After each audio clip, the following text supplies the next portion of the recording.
Hey everybody. My name's Angela. I've been wondering what I should do with this channel. First of all, let me apologize for looking a hot mess right now. I figured I would shoot this on a day that I actually had some makeup on and looked halfway decent. And then I have insomnia, so I didn't sleep last night, and I wound up taking a nap, and now I look crazy. But I've been wondering what to do with this channel. And I decided that at least one of the things I wanted to do was talk about my journey and the things that were going on in my life at the time with breast cancer.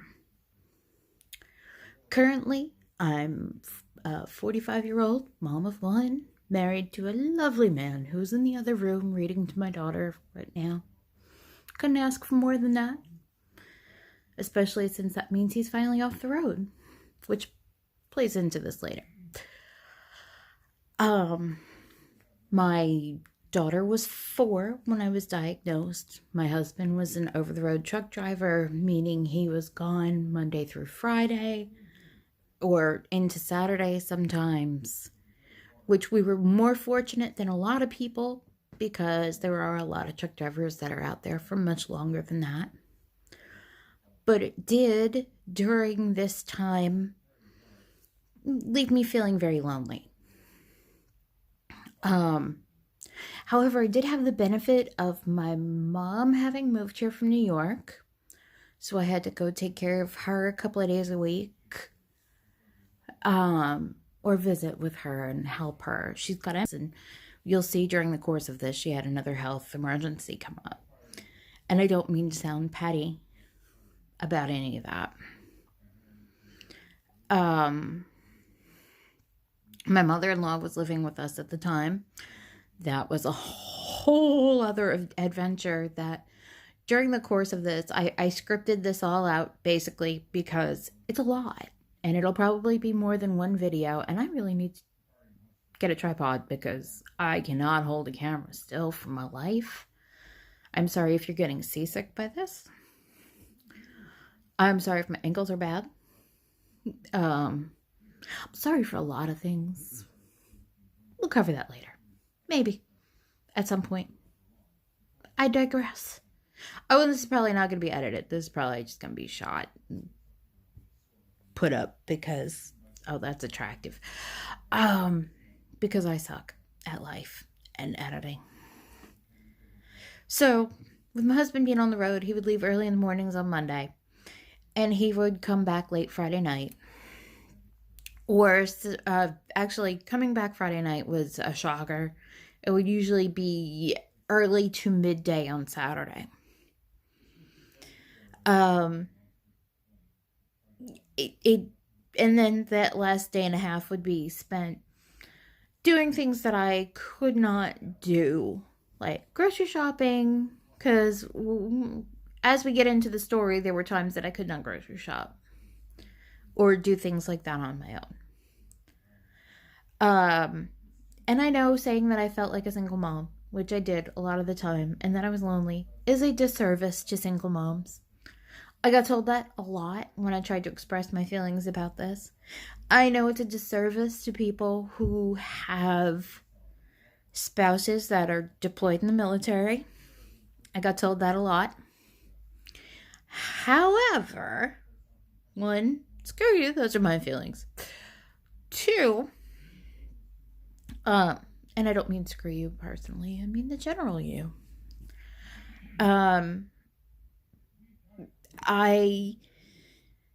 It also, though, kind of jaded me to people who are like, oh my God, my husband or wife is going to be gone for 24 hours and I don't know what to do. Or my husband or wife has a training thing and it's going to be gone for a week. And I'm just like, yeah, okay. So I'm looking through my notes, my 8 billion pages of notes. And some of the stuff I am talking about out of order because it's the way my brain works. Okay. So, like I said, part of the issues with my mom is that she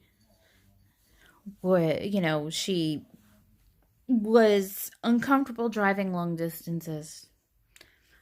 I don't feel like I lived a long distance from her, but she felt like I lived a long distance from her. And so I was there 2 to 3 days a week, usually, but at least one throughout this entire process. Like I said, my mother-in-law is a non-compliant diabetic. She has a lot of health issues. The house she was living in at the time, the only relief from heat that they had in the summer in Alabama was fans in the drafty, nasty windows. The house was kind of hoardersy. Kind of. Unfortunately, and then her daughter, who was living with her at the time, with her son, who was about 10 at the time, moved out on her. So we were concerned about her health. So we moved her here because her other daughters had no room at their inns. At this time, while I was going through all this, I was working. I had a great job. I loved this job because I worked from home. So everything, you see a cat, everything that I got to go through at the time, that I was going through at the time, I was technically working, but a lot of it was postponed or done from a chemo chair.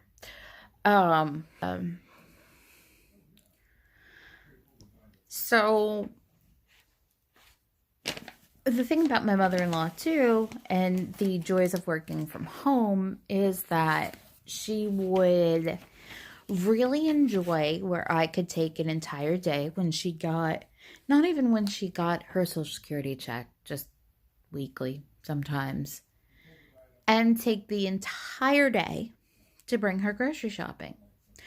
There'd be a Walmart trip and a Kroger trip and an Aldi trip and then the dollar store, and it was extraordinarily frustrating. So to give a little more back history, I was raised in a somewhat repressive, modest, Catholic-ish household. We went to church sometimes. We weren't even CE Catholics. We were like, you got your sacraments? Good. We'll show up now and then. Catholics. If certain, like my Aunt Frances was very religious. If she came down, then we were CE Catholics. Some of this background has led to a number of issues in my life, including depression, and a startling lack of what I wrote down was a startling lack of self-care. I spent a good amount of my life working jobs where I was non-insured or underinsured. Even the good job that I had no insurance because I was working for a private individual. I was fortunate at that time that I was under my husband's insurance, but this added to a long history of ignoring my gynecological and breast health. The problem with that is that there is a huge family history of ovarian cancer, including my great-grandmother, my grandmother, one of her sisters, all died of ovarian cancer, and some other more distant relatives had breast cancer. And given the times that they had it in, by the time it was found, it was generally deathly.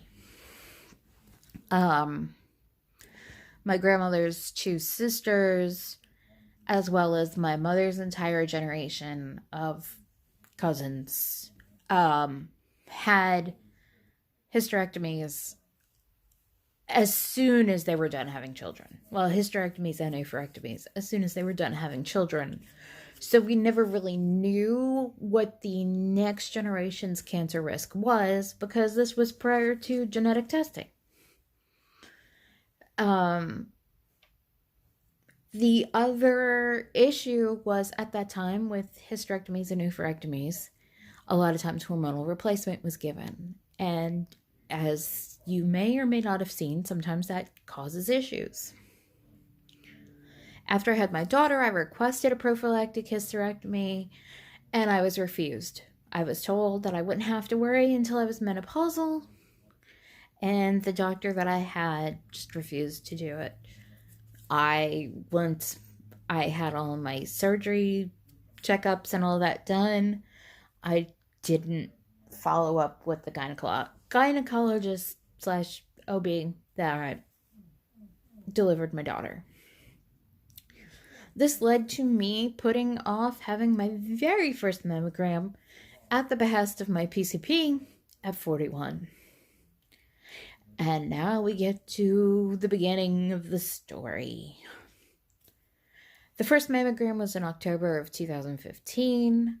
There were some areas that they were really worried about. There were some areas that I was worried about once they were worried about them. Further checks are generally done via MRI or ultrasound. I had a metal rod in my leg, which puts me out of the MRI category because magnetic resonance and metal, bad combination.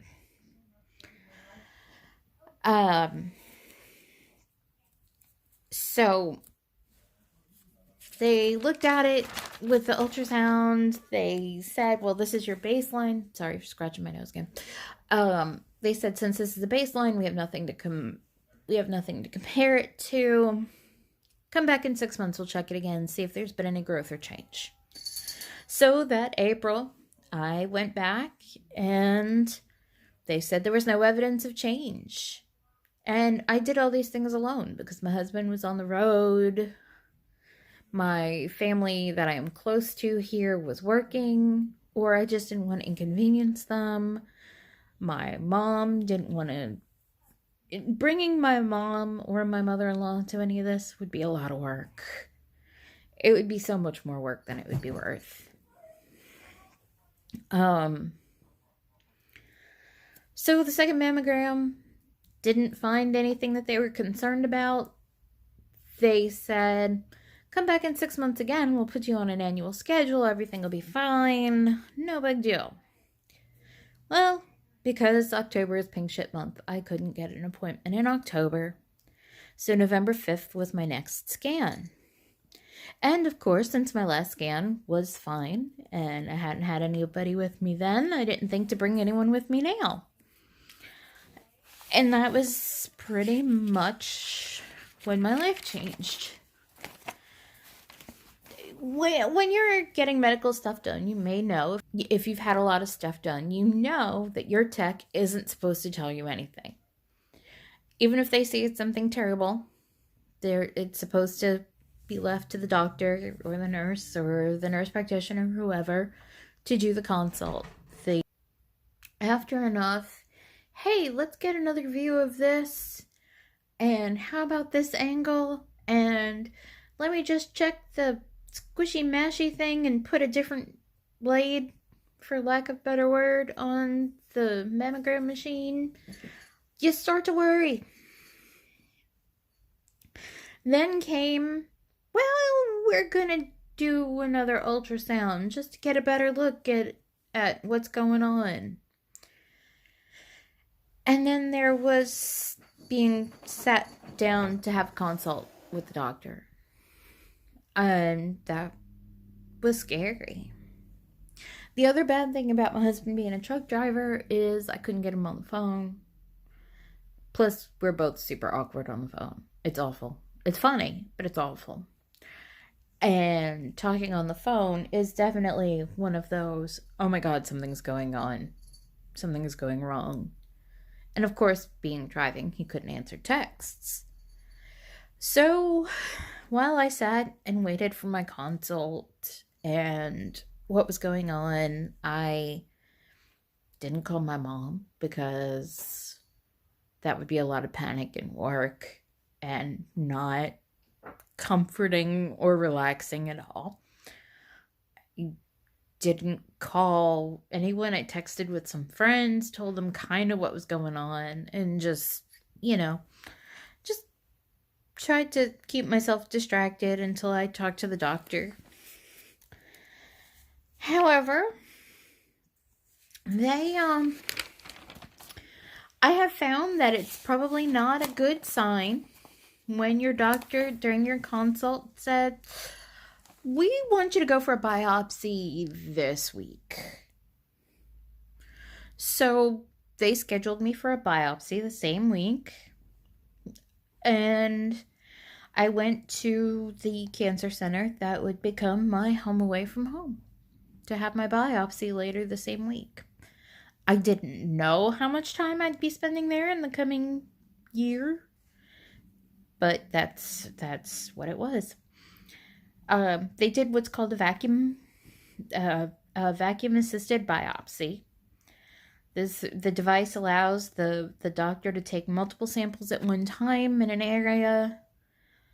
It's guided by ultrasound, as opposed to a needle core biopsy, which allows them to take single samples, and to take multiple samples with a needle core biopsy, they would need to put the needle in multiple times.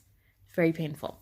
Either way, I still maintain that my biopsy was almost more painful than the mastectomy, but not necessarily more painful than the stuff that came afterwards. In addition to the biopsy, they put in metal reference clips. That way, if you are found to have cancer, they could use the clips to see where the cancer was more directly than just trying to feel around. They could look for the clips. They know where the biopsies were taken from. It was interesting. I was sent home after that, and I was advised that I should have the results on Monday, as this was a Friday. Unfortunately, well, they said Monday, Tuesday at the latest, since Monday was Veterans Day. I will always remember that.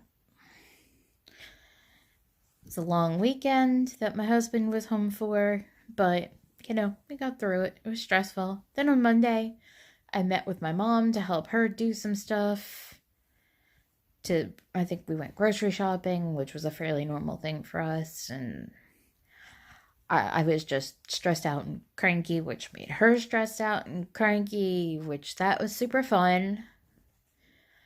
And then, and then by midday, I hadn't heard anything. 1:00 came, I hadn't heard anything. Finally, 2:00, I called the doctor's office, and they said, well, it's probably going to be tomorrow that you're going to hear something. Which, of course, aggravated the crap out of me because I was already stressed out. But I went ahead and picked up my daughter from daycare and brought her home, and we had dinner, and it was all fine. And around 6 p.m., I got a phone call from a number I didn't recognize. And a few years ago, that wasn't as strange as it is now, or it wasn't as suspicious as it is now. But I didn't answer it because I never answer. I owe people money, dude. I don't answer phone calls I don't know. But I let it roll to voicemail, and I got a text that it was my primary care doctor. He was calling me from his phone and to call him back. It's probably not good news when your primary care doctor calls you from their personal phone. And it wasn't. I called him back, and my results were in. And he did tell me later that I won, using the term loosely, the saddest phone call he had to make that year by him breaking this news to me, hearing my mother-in-law in the background and my daughter in the background, and me trying to keep it together. It was cancer. Obviously, we wouldn't be here if it wasn't. Technically, it was DCIS, which falls in this weird nebulous category because it's in situ, which means it's in one area. It's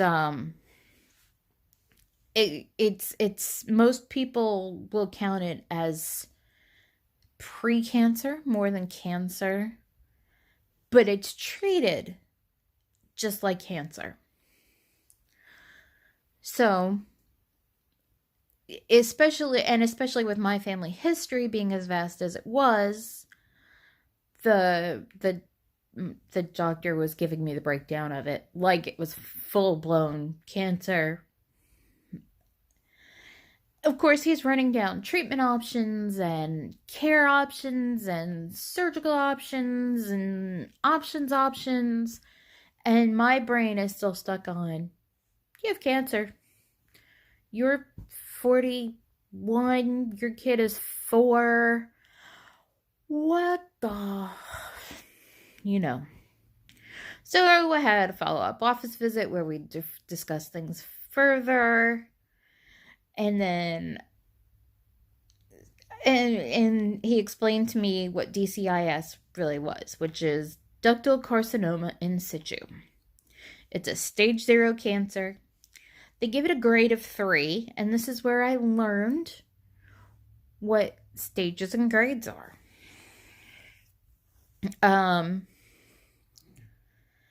DCIS is a concentration... I wrote these definitions down. Don't mind me. Because not only do I want to be entertaining, but I want to be educational. I do this for you. I'm kidding, of course. DCIS is a concentration of potentially cancerous cells that have not progressed outside the milk ducts. And some other things I learned were cancers have a clinical stage, which is what's derived from the initial tests, like the biopsies and stuff like that.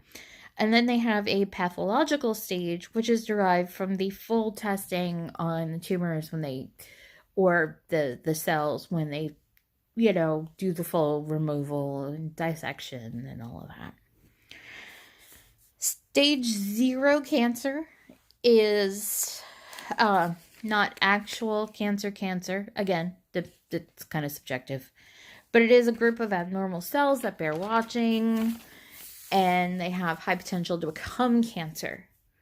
And these cover a large number of breast cancer diagnoses when it's caught early.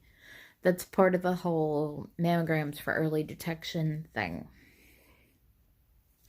Stage 1, cancer cells are localized to one area, but they're definitely cancer cells.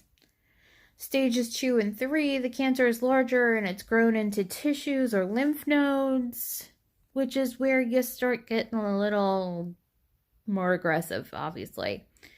Stage 4 cancer has spread to other parts of the body, and this is where you hear about metastatic cancers.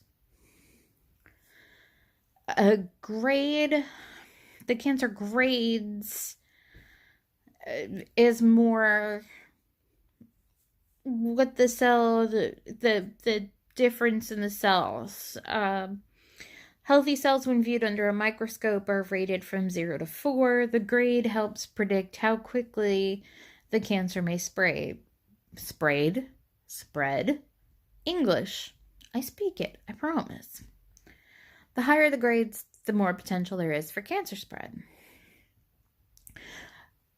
By the initial visit and the biopsy, my breast surgeon, on my initial visit to the breast surgeon, I can't speak English, I lied to you. It's because I'm trying to read and record, which I'm not really used to. My initial visit to the breast surgeon was in November of 2016. This included a full examination of both breasts, left as normal, right as cancerous. We discussed surgical intervention versus just medical intervention, the effect of my family history and my need for genetic testing, and yada, yada, yada. We also discussed my plastic surgeon, because it was just naturally assumed that I wanted to reconstruct. Because everybody wants to reconstruct. At least that's what I thought. But this leads me now to an interesting place. I was incredibly overwhelmed. I had a support system, but not necessarily one that would weigh out all the options, because I'm pretty sure everyone in my support system now would just assume that I wanted to reconstruct anyway, because women need boobs. It's part of life. But I'd been consulted by 2 male doctors, and I don't know if that's actually part of the issue. At no time was staying flat ever presented to me as an option. I was told I could have reconstruction with implants, or what they call a DIP flap reconstruction, which is where they take other parts of your body to reconstruct breasts. That made me nervous for a number of issues. Why are you going to give me breast tissue or simulated breast tissue if you're going to have to go in and do a mastectomy to remove all the breast tissue? Don't put more tissue there. Because in my mind, even if it wasn't medically factual, that was going to become breast tissue and could thusly be infected. Now, that doesn't account for milk ducts and all those other things that obviously wouldn't be in that tissue. But it was just the way my broken brain was working at the time. And that is because they're using skin off other parts of your body.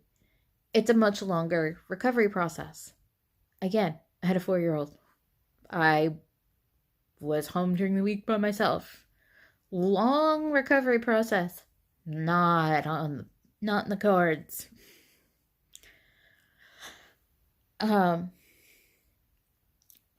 So I'm very all over the place. Even with notes, it's very sad. Again, I'm not chalking this up just to the fact that that the doctors were male. It could be all doctors. I know people who've had female doctors who did not have this option put to them.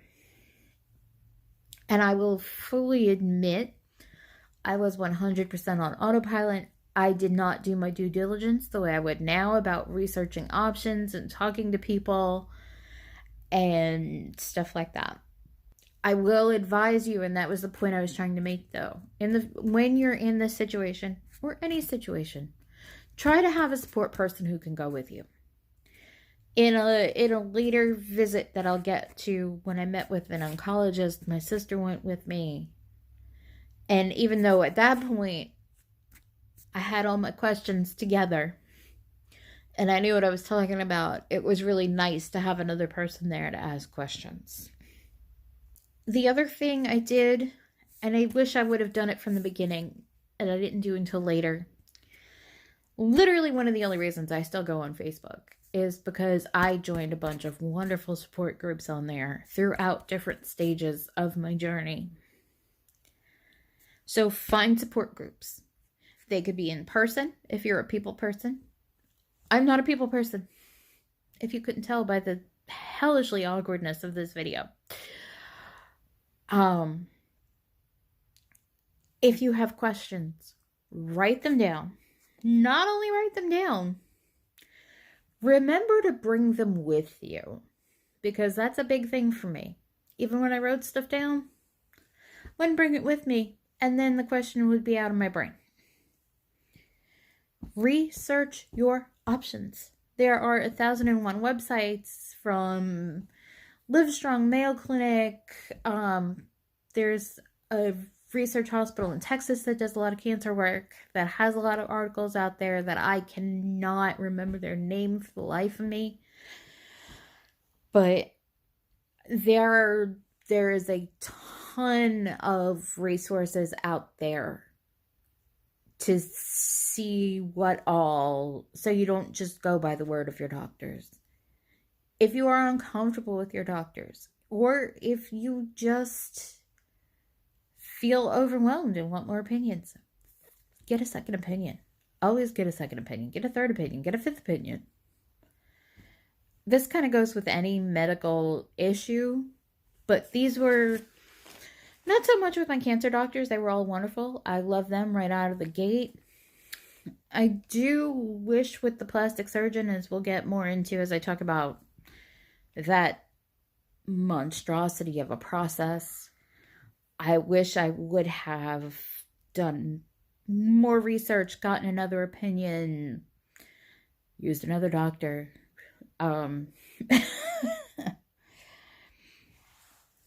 And like I said, kind of going back to the support groups, build yourself a support system. My life, in a lot of ways, is very solitary, even when my husband's home. My daughter's an only child. She's got a fairly solitary life. My husband is fairly solitary. We're a family of introverts, is what I'm saying. So, and build a good support system, because I had people who I thought were my friends online, which is where most of my friends are. And when they saw when this happened, a whole bunch of them bounced. So know who you're surrounded by. That being said, my family is awesome. They were very helpful when they could be. All of this being in the beginning of November led to Thanksgiving of that year, which was the first time I saw a lot of my extended family. And man, was it awkward.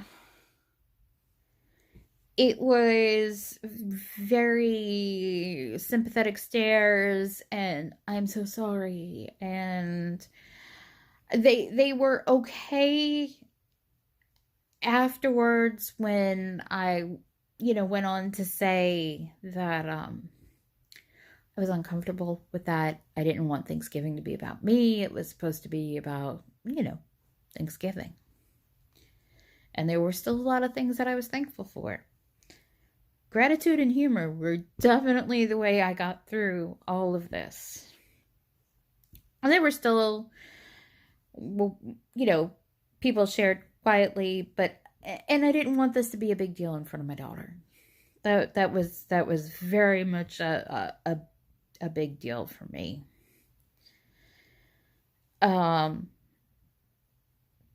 The only thing she knew at that point was the night that I got the phone call at home. I got told that I was sick and I was going to need a surgery.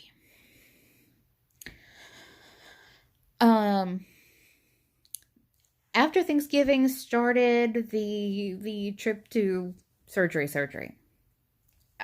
I've got about 3 minutes left on this video according to my phone. So that's probably where I'm going to leave it for now. And we'll use another video to launch into more information. And this is not where I planned on breaking this. But I will see you all soon.